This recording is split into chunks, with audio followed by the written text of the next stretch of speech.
Madame Labbé, on est ici à l'Hôtel de Ville de Saint-François, entre autres pour parler de la municipalité, mais on va commencer par les projets qui vont toucher la MRC cette année. Il y avait entre autres le projet qui touche l'entrée de l'île. Il y avait entre autres la question de la vision de signature que vous voulez donner à l'île d'Orléans.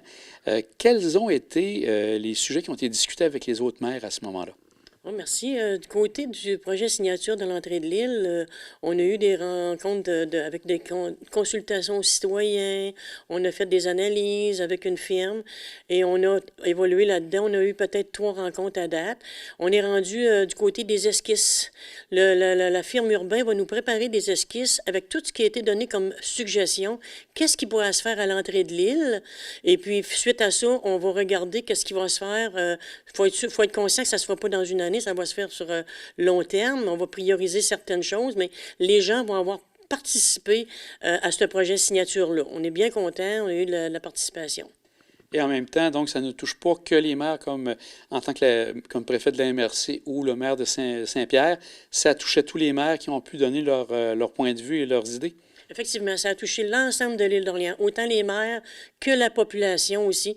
Là, il y a plusieurs personnes de chaque municipalité qui sont venues aux informations et aux rencontres. Puis suite à ça, bien, avec nos esquisses, on va être capable de le représenter à nos citoyens. Puis les maires aussi vont le voir. Et puis ça devra se faire d'ici le printemps maximum. Et la mise en chantier, ça irait un peu plus tard quand l'arrivée du nouveau pont va être fait ou ça va être même avant ça?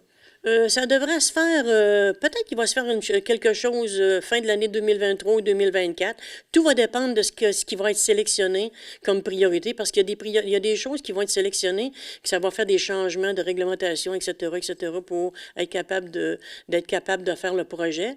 Mais on va essayer de commencer avec quelque chose qu'on est capable de faire immédiatement.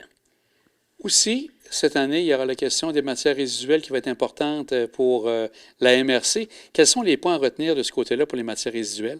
Oui, effectivement, dans le moment, on est en train de faire la révision du PGMR, le programme de matières résiduelles. Et puis, dans le moment, il y a un sondage. Les citoyens veulent aller dans le site Internet de la MRC. Ils pourraient répondre au sondage du PGMR pour voir qu'est-ce que les gens aiment pas. Le 14 mars, j'invite la population à venir au centre communautaire de Sainte-Famille, au gymnase. Il va y avoir aussi de la consultation aux citoyens, que ce soit les agriculteurs, les entrepreneurs, les résidentiels. Il va y avoir une soirée pour la consultation face aux citoyens. Alors, la révision avance graduellement. Ça devrait se faire au cours de l'année. Et donc, on peut s'attendre à avoir peut-être un bac supplémentaire à l'île d'Orléans? C'est-tu dans les idées qui s'annoncent? À l'île d'Orléans, il n'y aura pas de bac supplémentaire. Ça va être des sacs, comme à la Ville de Québec, un sac mauve, supposément mauve, qu'on va mettre dans le même bac que le bac vert.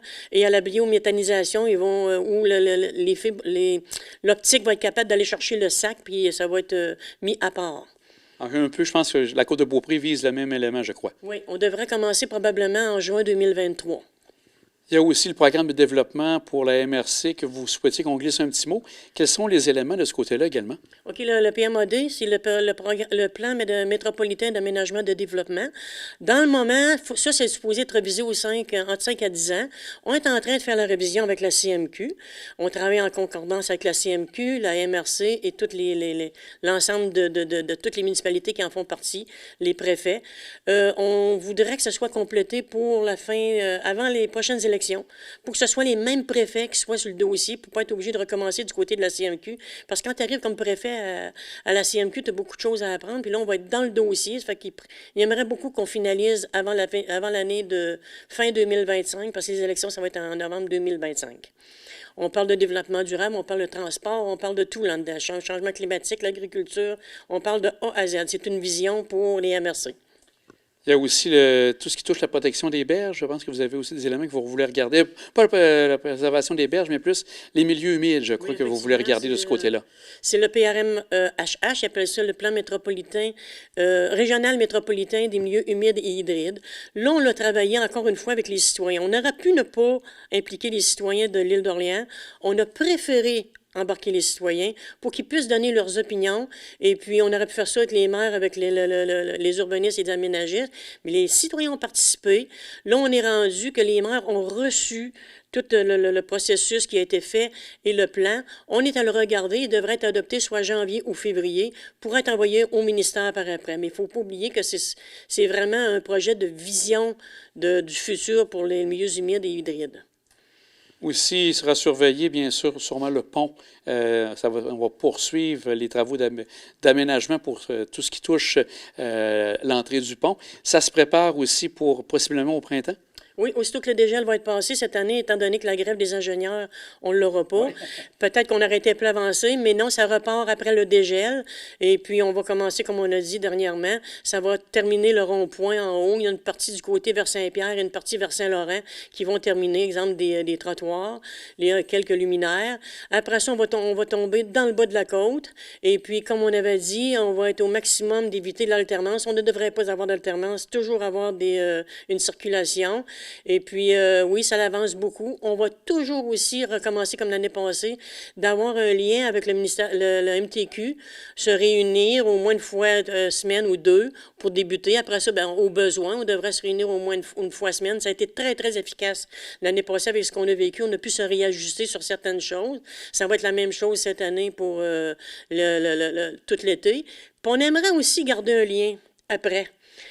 Au moins une fois par année ou 2 fois dans l'été, pour quand on arrive le temps des pommes, n'importe quoi, on aimerait, ou les agriculteurs, ils ont un besoin spécifique, on aimerait garder un lien comme on a eu avec le MTQ, parce qu'on a eu une très, très belle collaboration du côté du MTQ. Ça a été apprécié. Et le nouveau pont, le fameux nouveau pont, on peut s'attendre à peut-être 2025, on voit vraiment quelque chose qui va émerger du fleuve à ce moment-là? Peut-être même 2024 qu'on va commencer à avoir, peut-être pas de la structure, mais des genres de berges qui vont s'installer chaque bord. 2024, on devrait commencer à voir le développement du nouveau pont qui devrait effectivement, il va être complété en 2027. Est-ce qu'il y a d'autres éléments que vous souhaitiez parler par rapport à la MRC qui n'ont pas été touchés dans la rencontre jusqu'à maintenant? Oui, il y aurait peut-être la table de concertation, le ministère des Affaires culturelles, avec le plan de conservation. Vous savez que ça l'a brassé beaucoup avec les citoyens. Nous autres, les maires, on n'était pas d'accord avec ce qu'ils déposaient. Il y a eu une table qui s'est installée avec un médiateur. Alors, on travaille là-dessus. Ça avance tranquillement, mais sûrement. Alors là-dessus, je peux dire aux citoyens de l'île qu'on continue à travailler sur ce dossier-là. On continue également à travailler pour les entreprises et le tourisme. On travaille sur plusieurs dossiers. On s'occupe de nos entreprises, de nos agriculteurs et tout le monde de l'île. Quand vous parlez de commerce, à ce moment-là, est-ce que vous faites ça en collaboration avec la Chambre de commerce? Oui, on travaille avec la Chambre de commerce, mais la Chambre de commerce travaille fort de son bord. Nous autres, on est toujours un soutien du côté de la Chambre de commerce. On est content aussi que la Chambre de commerce ait renouvelé avec un nouveau CA. On voit que ça grouille, que c'est intéressant. Beaucoup de jeunes ont embarqué, fait qu'on voit l'intérêt des entreprises là-dedans. On va prendre quelques instants aussi pour parler de Saint-François. Oui. Donc, à Saint-François, on a parlé de vous dans les derniers temps, en début d'année, concernant les taxes municipales. Le montant a été un peu plus élevé peut-être qu'à d'autres endroits. Qu'est-ce qui a pu expliquer ce montant-là par rapport aux taxes à Saint-François? Je vous remercie de me poser la question parce que j'étais pour vous l'apporter, pour clarifier la situation. Des fois, il faut faire attention aux journaux, hein, parce que les journaux, ce qui s'écrit et ce qui est vraiment dans la vie, c'est d'autres choses. Parce que je sais que dans certaines municipalités, ils n'ont vraiment pas donné le vraiment taux de pourcentage. Ils ont donné plutôt l'IPC qu'ils ont utilisé. C'est ce qu'on a fait à Saint-François. On a utilisé un IPC. Par contre, on a des choses qui sont incontrôlables, qu'on n'est pas capable de gérer. On a la facture, il faut la gérer, ce qui fait qu'en ensemble, on se ramasse avec un 12 %. Je peux vous donner un exemple. Du côté du centre communautaire, ça a augmenté de 100 % pour chauffer le centre communautaire. On passe de 13 000 à 26 000. On a les codes-parts de la MRC, on a la Sûreté du Québec, on a plein de choses qui sont incontrôlables. Du côté de la MRC, c'est contrôlable un peu parce qu'on travaille sur le budget de la MRC également, mais il y a plusieurs choses qui sont incontrôlables. On a été transparent, on a vraiment donné le vrai chiffre. Puis quand ils ont dit dans le journal qu'on avait la PAM, je peux vous dire que j'étais déçu un peu parce que la PAM, c'est pas nous autres, c'est plus Cap Santé 24 % Saint-Hubal, je pense, ce matin, ou Saint-Paulin, 30 % Mais il faut dire aussi que c'est pas nécessairement le pourcentage qu'on donne dans une année qui fait que ça fait peur. À l'île d'Orléans, il faut y aller avec le taux de taxe. Le taux de taxe par 100 $, Nous autres, on avait un taux l'année passée de 43 qui monte à 48. On est une des municipalités où le taux de taxe est le plus bas. On était les deuxièmes plus bas l'année passée. Cette année, on va être les troisièmes. Fait que le taux de taxe est plus important que le pourcentage que vous allez entendre parler dans une année. Nous autres, à Saint-François, on a pris beaucoup le surplus, parce qu'une municipalité, c'est pas pour engranger. Hein. Une municipalité, c'est pour administrer et donner le service aux citoyens. Fait qu'une une municipalité qui engrange, c'est pas normal. Alors, on a diminué le surplus. Sur plusieurs années, on a minimisé l'augmentation de taxes à nos citoyens, mais à un moment donné, il faut arrêter de toucher au surplus parce qu'il faut s'en garder pour, au cas où il y a quelque chose qui arrive. Il y a des années qu'on a gelé les taxes, il y a des années qu'on a baissé. Alors, on était, je vous dirais, depuis chez là, on parle peut-être d'une augmentation de taxes de 2 par année. Fait qu'on arrive avec un 12 une année, ça fait peur, mais on est dans le taux de taxe le plus bas des municipalités. Exemple, nous autres, on a une assiette de taxation qu'on n'a pas comme la Ville de Québec et Lévis. Quand ils disent qu'ils ont un 2,5, c'est sûr, il y a beaucoup de construction, ils montent les permis de déneigement, et ils peuvent aller chercher beaucoup d'argent ailleurs. Nous autres, on n'est pas capables. Nous autres, on y voit strictement les quelques constructions qui se construisent à Saint-François. Oui, on peut faire un budget et essayer de le rationaliser un peu, mais c'est pas pareil comme les grandes villes. Il faut pas oublier que dans le futur, à l'Île-d'Orient, oui, il va y avoir des constructions, mais ça ne sera pas comme à Québec et la Ville de Lévis. Fait que c'est le taux de taxe qu'il faut regarder. Est-ce que vous avez senti le mécontentement de la part des citoyens quand, entre autres, est venue la première assemblée de janvier? Je vous dirais que non. Je m'attendais peut-être d'avoir du monde à cause du pourcentage. Personne. J'ai eu un couple de citoyens qui étaient au budget, que j'avais expliqué la situation. Là, on a enregistré la réunion, fait que les gens vont être au courant. Peut-être qu'il y en a qui ne l'ont pas vu. Il y a quelques personnes qui sont venues voir mon directeur général. Il leur a expliqué la situation, puis ils ont très bien compris. Donc, ça a très, très bien été en janvier. Aussi, on parlait, j'ai glissé un petit mot tantôt, je me suis trompé en parlant de l'érosion des berges parce qu'il y a eu le projet bien important qui était fait au Cap Saint-François. Avec la mauvaise température qu'on a vécue, est-ce que vous avez pu voir des fois si ça a quand même bien retenu tout ce qui s'était passé dans le Camp Saint-François ou vous avez vu certains éléments? C'était ma crainte là, que quelque chose, peut-être, probablement qu'il y a quelques pierres qui ont été déplacées. Par contre, j'ai des gens qui sont allés à pied. J'ai quelqu'un du camp aussi qui est allé voir. D'après eux autres, ça aurait resté statu quo. Il y aurait eu de la glace qui serait faite par-dessus. Et puis ça va bien, ça aurait bien été. Aussi, vous avez toujours la question du quai. Est-ce qu'il y a des éléments qui s'annoncent pour le quai cette année? On a commencé à avoir des rencontres avec le fédéral, enfin, mais ça va être à long terme, on peut se dire 5-10 ans, mais on a commencé à avoir des discussions avec eux autres, mais on va informer la population. Pour la tour, est-ce qu'il y a des choses de nouvelles à discuter par rapport à la tour d'observation? Oui, le projet qu'on va avoir cette année, ça va être les piliers de la tour.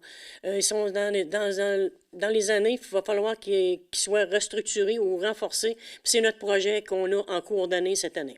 Est-ce que ça va empêcher les gens d'aller sur la tour ou il y aura un certain moment donné où on ne pourra pas monter? Non, ça devrait se faire avant ou plus tard à l'automne. On ne veut pas fermer la tour pour la population.